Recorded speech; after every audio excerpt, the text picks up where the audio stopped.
The complete works of Swami Vivekananda, Raj Yoga, Chapter 2, The First Steps, Part 4.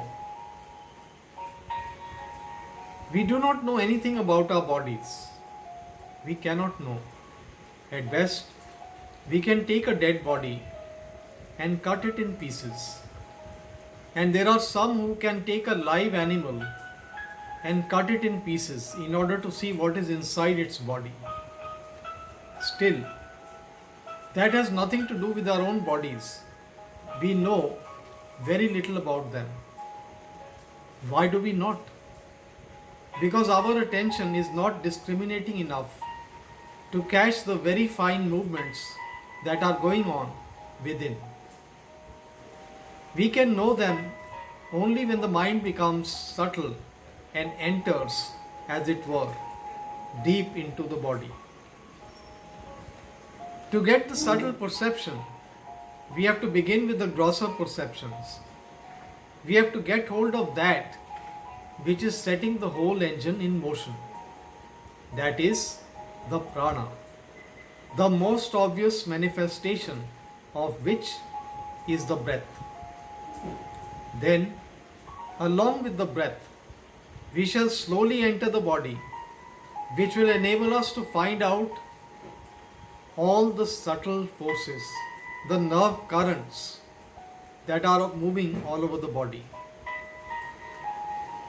As soon as we begin to perceive and learn to feel them, we shall begin to get control over them and over the body. The mind is also set in motion by these different nerve currents. So at last we shall reach the state of perfect control over the body and the mind. And the state of perfect control will make the body and mind both our servants. Knowledge, they say, is power. We have to get this power. So we must begin at the beginning with pranayam, restraining the prana. This pranayam is a long subject and we shall take several lessons to illustrate it thoroughly. We shall take it part by part.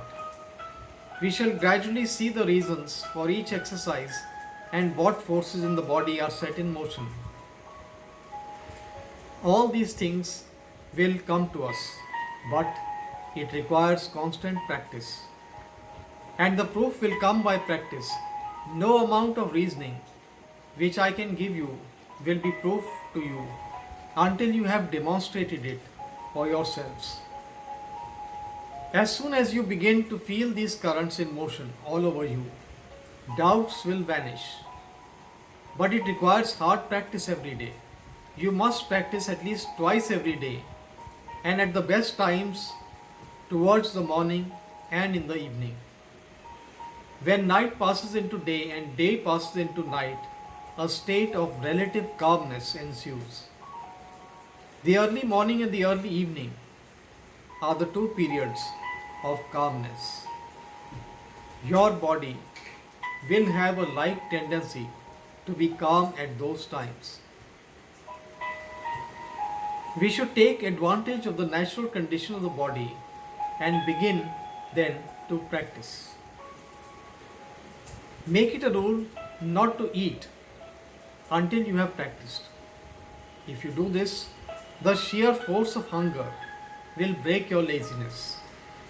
In India, they teach children never to eat until they have practiced or worshipped, and it becomes natural to them after a time. A boy will not feel hungry until he has bathed and practiced.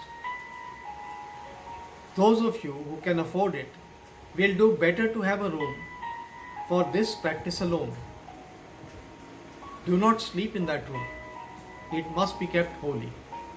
You must not enter that room until you have bathed and you are perfectly clean in body and mind. Place flowers in that room always. They are the best surroundings for a yogi. Also pictures that are pleasing. Burn incense morning and evening. Have no quarreling, nor anger, nor unholy thought in that room. Only allow those persons to enter it who are of the same thought as you.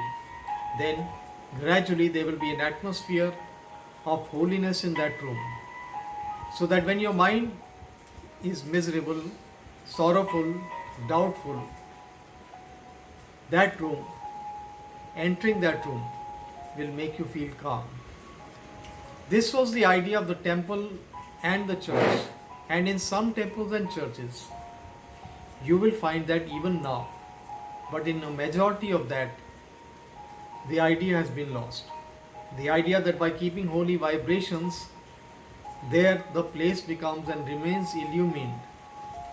Those who cannot afford to have a room set apart can practice any way they like.